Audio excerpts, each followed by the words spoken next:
बिस्मिल्लाहिर्रहमानिर्रहीम। अस्सलाम वालेकुम नाज़रीन, आप देख रहे हैं राय साकिब डिजिटल मीडिया। अगर अभी तक आपने हमारा फेसबुक पेज और यूट्यूब चैनल लाइक सब्सक्राइब नहीं किया तो प्लीज़ कर दीजिएगा। कंटेंट पसंद आए तो शेयर भी कर दीजिएगा। नाज़रीन, आज तो सबसे बड़ी खबर फवाद चौधरी साहब की गिरफ्तारी और क्या कुछ होता रहा आज सारा दिन लाहौर और इस्लामाबाद के अंदर, ज़मान पार्क के अंदर, लाहौर हाई कोर्ट के अंदर वो डिटेल्स आपके सामने रखूँगा। और सेकेंडली एक और चीज़ के इमरान खान साहब के मुतालबात में किसी हद तक ज़ोर मुतालबात जो पकड़ रहे थे उनकी सुनवाई होना भी स्टार्ट हो गई है। तहरीक इंसाफ की एक दो एंगल से जीत भी सामने आ रही है, वो रखते हैं।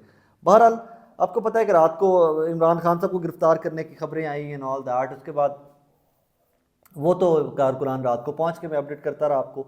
सुबह सुबह आज फवाद चौधरी साहब को उठा लिया गया घर जाते हुए, उनको अरेस्ट कर लिया गया और मेरी इतलात ये कि FIR भी अरेस्ट करने के बाद दी गई। FIR सेक्रेटरी इलेक्शन कमीशन ने वो कहा था, जनाब कंप्लेंट किया था और उस कंप्लेंट के ऊपर FIR हुई है। FIR कल का प्रेशर जो है उसको बनाया गया है, उसके अंदर बुनियाद और वो प्रेशर क्या है कि जी वो प्रेशर ये है कि भाईजान हमें धमकियां दी गई हैं, जो इलेक्शन कमीशन के मेंबरान हैं उनको धमकियां दी गई हैं और मुंशी कहा गया। चले मुंशी कहा गया है, उसके ऊपर तो मैं पहले बात कर चुका हूँ डिटेल में जो भी कहानी थी। लेकिन एक चीज़ के ऊपर मैं थोड़ी सी आज की सारी डिटेल्स जो हैं वो आपके सामने रख दूँ। इलेक्शन पुलिस ने पकड़ लिया, पंजाब पुलिस ने पकड़ लिया, इस्लामाबाद पुलिस लेने आ गई। उतनी देर में जो लोअर कोर्ट्स थी उन्होंने कह दिया कि जी राहदारी का रिमांड दे दिया कि जी ले जाए इनको इस्लामाबाद ने भी। लेकिन शर्त ये थी कि आपने इनका पहले करवा के ले जाना है, मेडिकल करवा कर लेके जाना है। मेडिकल भी करवा लिया। उतनी देर में लाहौर हाई कोर्ट जो है, शेख साहब जस्टिस शेख जो हैं उन्होंने कह दिया कि जी फवाद चौधरी को मेरे सामने पेश किया जाए। 1 बजे हुक्म दिया, फिर 3 बजे हुक्म दिया, 3 बजे भी इन्होंने पेश नहीं किया और लेके लाहौर की गलियों में फिरते रहे। कभी कैंट में फिर रहे हैं, कभी दरोगे वाला में फिर रहे हैं, कभी किसी एरिया में फिर रहे हैं। और इवेंचुअली फ़ारूक हबीब जो हैं उनसे हम राब्ते में थे, वो हमें अपडेट करते रहे सारा कुछ। और इवेंचुअली क्या होता है कि जी लेकर पुलिस जो है वो इस्लामाबाद की तरफ निकल जाती है फवाद चौधरी साहब को। उसके ऊपर बड़ी अजीब सी बात है, मुझे बड़ी हैरानगी भी हुई। हैरानगी क्यों हुई मैं आगे चल के आपको बताता हूँ। जस्टिस शेख ने उसके ऊपर बड़ा गुस्से का इजहार किया। उन्होंने कहा जी शाम 6 बजे को, लाहौर हाईकोर्ट के जस्टिस हैं, शाम 6 बजे दोनों IG इस्लामाबाद भी, IG पंजाब भी पेश हों फवाद चौधरी को लेके हैं। हम ज़मान पाक के और लाहौर हाईकोर्ट के एक्सक्यूज़ मी के बीच में शफल कर रहे थे आज सारा दिन। इतलात ये भी आ रही थी कि बाकी जिलों की पुलिस जो है वो बुला ली गई है और ये भी पॉसिबिलिटी है कि गिरफ्तार कर लिया जाए इमरान खान साहब को या कोई तहरीक इंसाफ के कुछ लोग हैं उनको गिरफ्तार किया जाए ज़मान पाक से। So we were shuffling between Lahore high court and Zaman Park. Zaman Park से निकले हैं 6 बजे के करीब मैं पहुंचा हूँ हाई कोर्ट। रश ही रश, पुलिस ही पुलिस, चेकिंग हो रही है, बाहर भी ID कार्ड चेक हो रहे हैं, मीडिया के कार्ड चेक हो रहे हैं, अंदर जाने दे रहे हैं। अंदर गए थे हैरान परेशान में थे, नहीं पुलिस है, नहीं पुलिस है, नहीं पुलिस। फिर भी ये था कि चलो यार IG आ रहा है, सो IG पंजाब आ रहा है, इस वजह से पुलिस इतनी ज़्यादा है एवरीथिंग। बहरहाल अंदर कोर्ट रूम में क्या हुआ हमें से किसी ने भी नहीं देखा है। मैं आपसे गलत बात करें, मैं तो अंदर जा ही नहीं सका। कोशिश की, कार्ड चार्ट भी दिखाया, उन्होंने कहा जी हम आपको जानते हैं लेकिन अंदर बंदा ये इतना ही था, आप कैसे अंदर जा सकते हैं कोर्ट रूम में। जाना है आप कोशिश कर लें, पुलिस वालों ने कहा, लेकिन अंदर जगह ही नहीं यार, अंदर बाकी जगह नहीं थी, जा ही नहीं सके। अच्छा, इसमें ज़मान पाक के जो वर्कर है उनकी कहानियां सुनने वाली हैं। बहुत चार्ड वर्कर, बहुत चार्ड वर्कर। मैं ना गुस्सा कभी नहीं, क्योंकि मेरे शो की रिकॉर्डिंग भी, टेलीविजन के लिए जो शो करता हूं मैं उसकी रिकॉर्डिंग भी वहां से, इतना गुस्सा मैंने वर्कर्स के अंदर कभी नहीं देखा।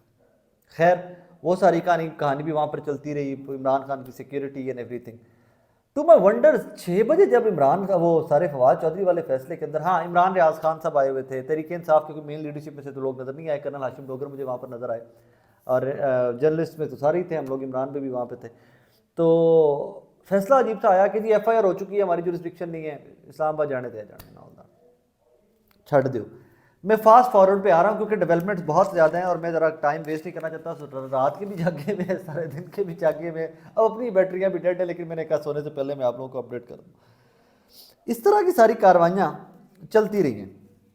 फवाद चौधरी को फाइनली इस्लामाबाद कचहरी में पेश कर दिया गया वहाँ पर।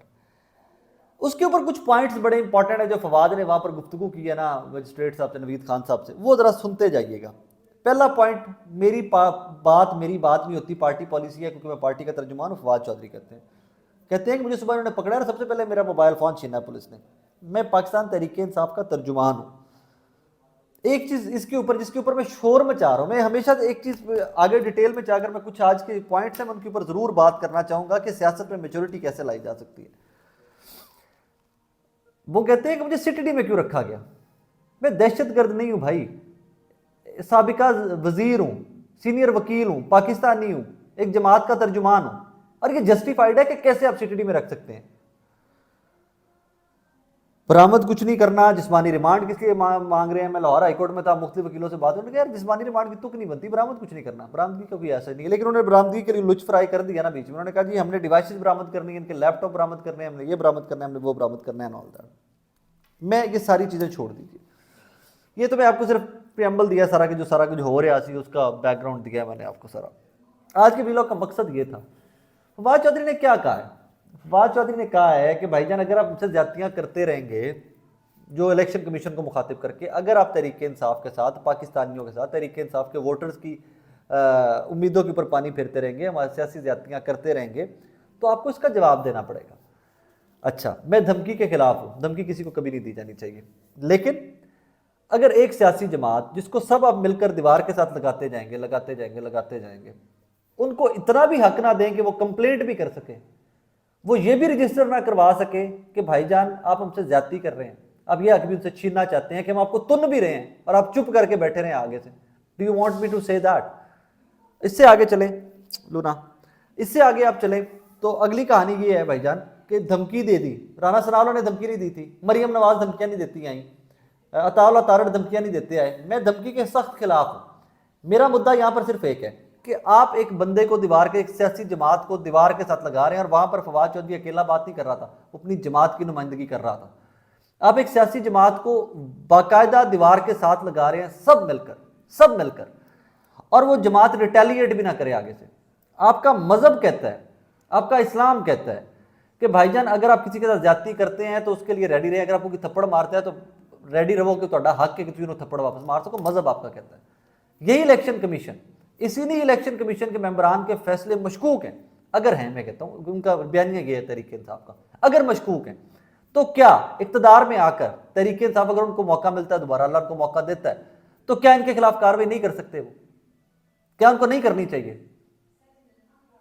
मैं फिर से रिपीट करता हूं कि मजहब आपको यह हक देता है कि थप्पड़ मारे तो उसको थप्पड़ का जवाब थप्पड़ से दे लो, इस्लाम इजाजत देता है ना आपको।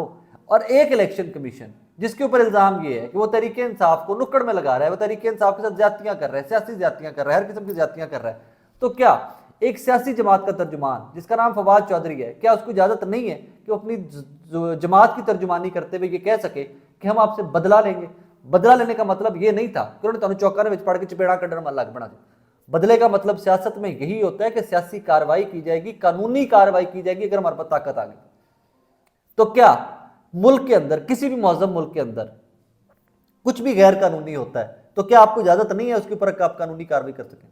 इलेक्शन सेक्रेटरी इलेक्शन कमीशन की ख्वाब आ गया, 500 किलोमीटर बैठे लाहौरो इस्लामाबाद दूर बैठे हुए कि जी धमकी दे रहा है, कि बच्चों को नाम ले रहा है इनसे। नो जनाब, नो। अगर आपके खिलाफ कानूनी कार्रवाई होती है, आप उसमें गिल्टी पा जाते हो, तो क्या आपके बच्चे सफर नहीं करेंगे उसके अंदर?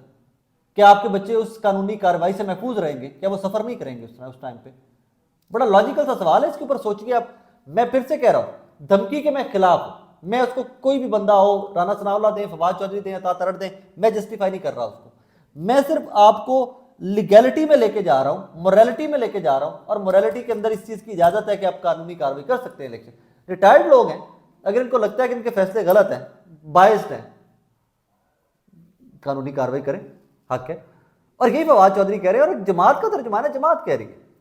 आगे आ जाइए, एक और चीज जिसके ऊपर आज बड़ा शोर मचाया हमारी कुछ सियासी जमातों ने कि जी सरकार की कार्य मुदाखलत के अंदर, कार्य सरकार के अंदर मुदाखलत के अंदर, हम सॉरी, कार्य सरकार के अंदर मुदाखलत जो है वो की है आज फर्रुख हबीब साहब ने मोटरवे के ऊपर फवाद चौधरी वाली गाड़ी जो है उसको रोकने। मेरे भाइयों, आपको पता है कि हर मुल्क का हर शहरी पुलिस होता है, आप गलत काम को रोक सकते हो, आपको आपका कानून आइन इजाजत देता है। जब आपका लाहौर हाईकोर्ट बैठा हुआ चीख रहा है पंजाब पुलिस को कि बंदा प्रोड्यूस करो मेरे सामने, फवाद चौधरी को मेरे सामने प्रोड्यूस करो, और वही बंदा गाड़ी रोककर फर्रुख हबीब कह रहा है कि ये बंदा मेरे मुल्क की, मेरे पंजाब की सुपीरियर मोस्ट अदालत है जो पंजाब की, वो कह रही है कि फवाद चौधरी को मेरे सामने पेश करो, पुलिस वालों इसको पेश करो, तुम इसको नहीं ले जा सकते, मैं पाकिस्तानी होते मैं रोकूंगा तुम्हें, तुम गलत कर रहे हो। अरे की गलत किया है? क्या कर रहे हैं आप लोग? अपनी अपनी मर्जी की तशरीहात मत निकालिए, कानून और आइन को पढ़िए। या तो ये कह दीजिए, तब तक हाईकोर्ट ने 6 बजे कह दिया जी चले गए, FIR होगी, इस्लामाबाद जाने, फवाद चौधरी जाने, मेरी जान छो। वैसे बड़ा डिसअपॉइंट किया था जस्टिस साहब के सारे मामले के अंदर। मैं उधर डिटेल नहीं जाना है, मतलब I don't want to get into all those details. मैंने बड़ा डर लगता है ना दी अदालत की पेशियां तो एंड एवरीथिंग, खिचखिच बहुत होती है और कुछ नहीं होता, खिचखिच बहुत होती है। यार क्या कर रहे हो भाई, अदालत कह रही है, सुपीरियर मोस्ट अदालत कह रही है कि भाई मेरे सामने फवाद चौधरी को पेश करो। पुलिस अदालत का हुक्म नहीं मान रही तो पुलिस को पकड़ा जाना चाहिए ना। उसको क्यों पकड़ते हो, फरूख हबीब के पीछे क्यों पड़े हो? फरूख हबीब तो अदालत का जो हुक्म है वो पहुंचा रहा है कि भाई तुम ज्यादती कर रहे हो, you can not do this, I will not let you do this. तुसी औरत भी रौला पाया आके यार, मतलब what is going on honestly in this country. इन्ना दुख ਹੁੰਦਾ है कदी कदा आके, कदी कदी डिसअपॉइंटमेंट होती, why we came back even यार, क्यों आ गए सा इत्थे आके, यही सारा कुछ विटनेस करन आए सा। लगता था बदल लवांगे, सारे रल मिल के काम करांगे, सिस्टम बदल जाएगा, बेहतरी आ जाएगी, कोई चक्कर नहीं। लेकिन एक चीज जरूर है, सिस्टम इतना बुरी तरह 2022 और 23 में एक्सपोज हो रहा है ना कि इसमें या तो ये जंगल का कानून है तो इस बात तय हो जाएगा कि जंगल का कानून ही चलना है, तो या फिर इंशाल्लाह जंगल का कानून खत्म होगा। I'm one of those people जो कहेंगे जंगल का कानून खत्म होना चाहिए, इंसान इंसानों को इंसानी मुआशरा बनकर, एक महज़ब मुआशरा बनकर जिंदगी गुजारनी चाहिए, and that I would always insist. एक और चीज,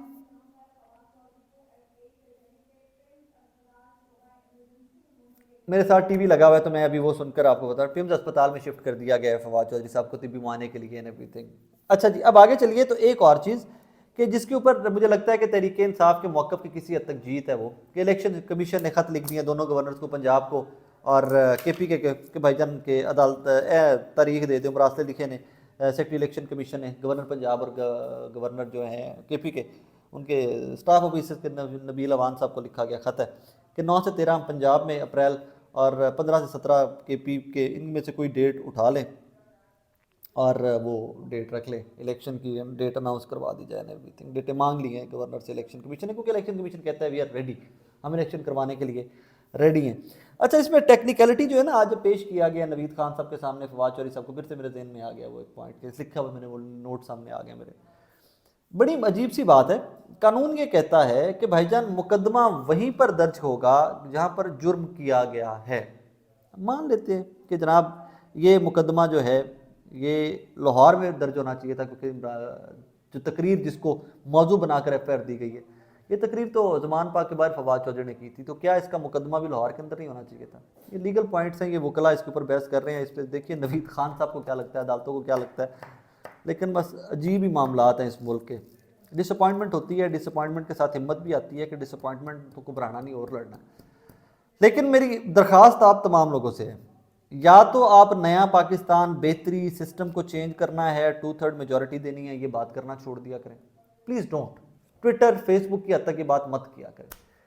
या फिर आप यही बात करते हैं तो फिर पॉलिटिकल स्ट्रगल में भी आगे आया करें, घरों से निकलें, ठंड दे विच घर सिर्फ ना बैठे रहा करो, पॉलिटिकल स्ट्रगल में आगे आके फाइट भी किया करो। सिस्टम से फाइट करना पड़ता है, सिस्टम से कभी कभार एहतजाज करना पड़ता है, झिझोड़ना पड़ता है सिस्टम को कि दिस इज़ रॉन्ग, इसको ठीक किया जाना चाहिए।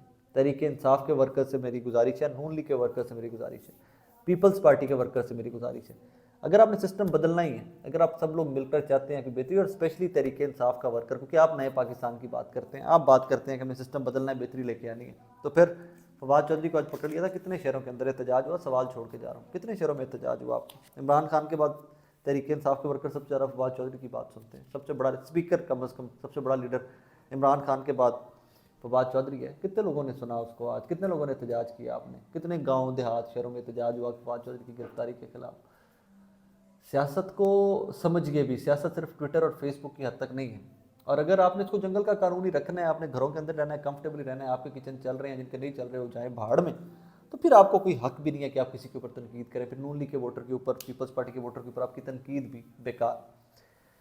इस सारे सियासी केओस के अंदर एक एडवाइस है, एक मशवरा है, एक ऑब्जर्वेशन है, और तहरीक इंसाफ के वर्कर्स के लिए मुझे लगता है कि ये सियासी झटके आप लोगों की सियासी तरबियत करेंगे।